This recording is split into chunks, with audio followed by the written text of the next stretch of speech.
Саламатсыздар. Жаңа баштап отырсыз ғой? Қанша минут қалды? 5 минут, 10 минут. 5 минут. Kim сабақ берді? Siz mi? Өтөңіз біз тосқа болдойыз, артына отырып. Анда балдар, biz үйгө тапшырма, диндердин өнүгүү тарыхына кайсы теманы бердик эле, кайсы темага келдик? Ким айтып турат?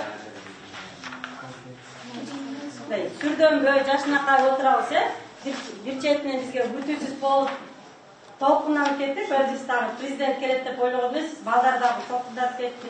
Ана эч нерседен тартынбай бекенибизди айтып, диндердин өнүгүү тарыхы сабагынан эмнелерди үйрөнүп атабыз. Диндердин өнүгүү тарыхы сабагы эмнени үйрөтөт экен? Аянам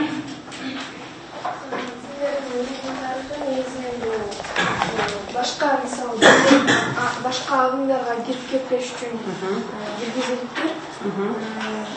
Диндердин өнүгүү тарыхынан көптөгөн диндер жөнүндө үйрөндүк. макул отурабай дагы бул сабактын негизги максаты эмне эле? Акмарал?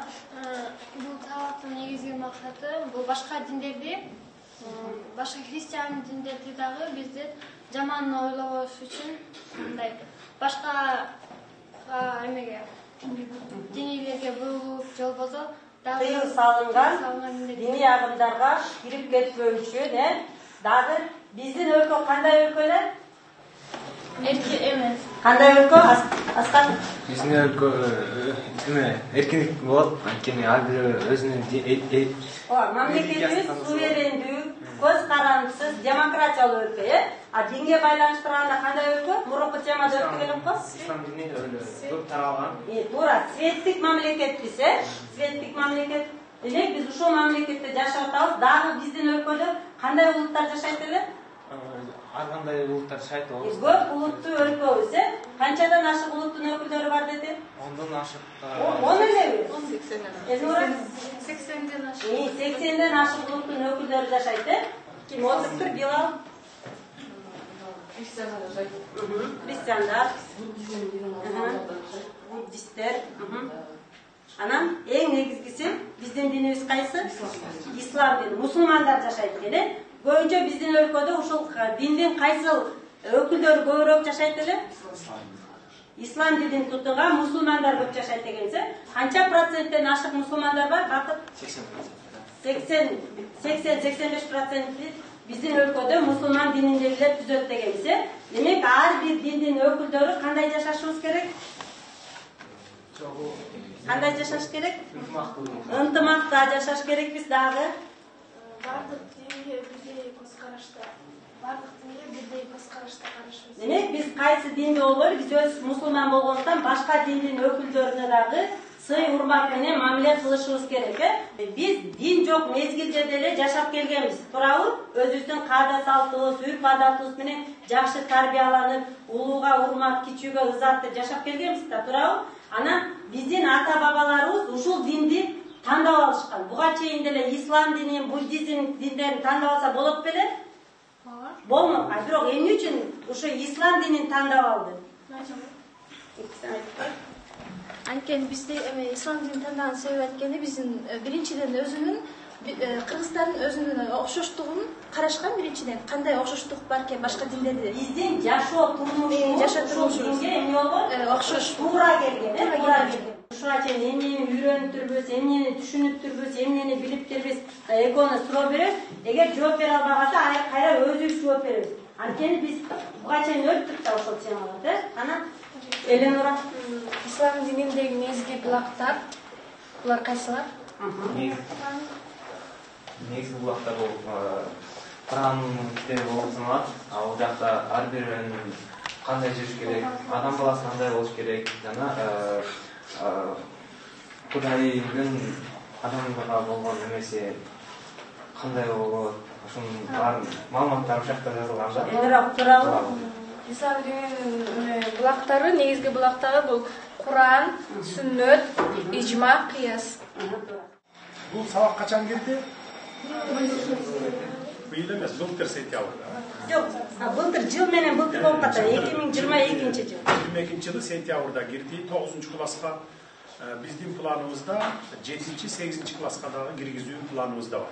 Эмне үчүн 7-8, 9 класс дегенде 10-11 класска 9 өткөндөн кийин көбү баягы техникумдарга кетип калат, училищаларга, лицейлерге кетип калат экен дагы, анан ошон үчүн толук камтыбай калат экен деп 7-8, 9 класстарга киргиздик бул сабакты. Албетте сабакта эми баягы кемчиликтер бар. Баягы кыргызда жакшы сөз бар, көч бара-бара түзөлөт дегендей. Бул сабакты биз эрежелерин, берүү тартиптерин дагы байытабыз. Эмне үчүн, эмне максатта бул сабак кирди деген сиздерде бир ичиңиздерде суроо болуп калышы мүмкүн да, суроо жаралып калышы мүмкүн.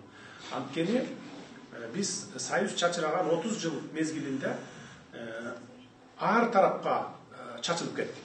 Бир эле кыргыз улуту 17 агым менен жүрүп атабыз азыр. Бул кимдер? Бир эле кыргыз улутубуз. Баарыбыз мусулманбыз, кыргызбыз, салтыбыз да бир, динибиз да бир, дилибиз да бир. Анан 17 агымга, 20га жакын агымга кетип атабыз. Биз жалбырак менен күрөшүп атабыз да, жалбырак менен. Биз тамырын кыркышыбыз керек, андай проблема. Ошондон кийин бул проблема чечилет.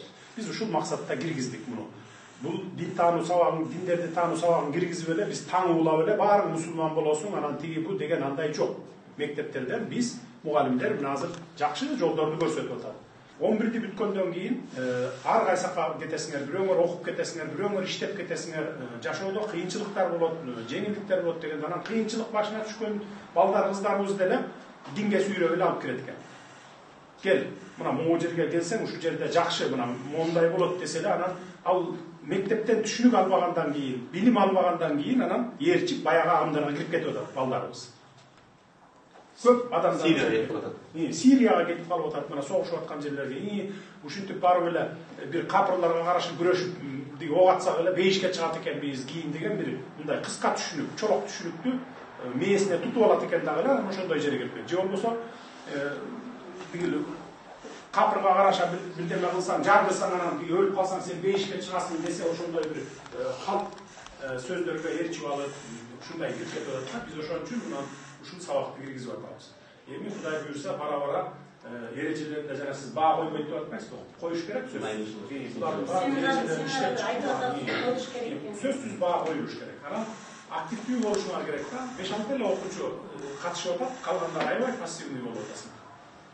Окуш керек. Бул азыр бүгүн эртең эле жыйынтыгын берип ийбейт бул сабактын жыйынтыгы. 10 жыл, 15 жылдан кийин берет. 10-15 жылдан кийин берет. Мына силер чыгасыңар, 9-ду бүтөсүңөр, кетесиңер 11-ди бүткөндөн анан барып ушу мектепте алган, класста алган билимиңерди карындаштарыңарга, инилериңерге үйрөтөсүңөр.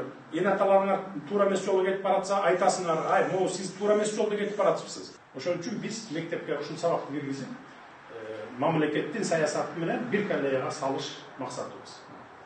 Биз ушуну менен бир жолго салышыбыз керек да. Суроолоруңуздар барбы? Суроолорубуз деле жок. Биз мен директор болом, жакын эле быйыл. Bir okutçuyu soru veriyor.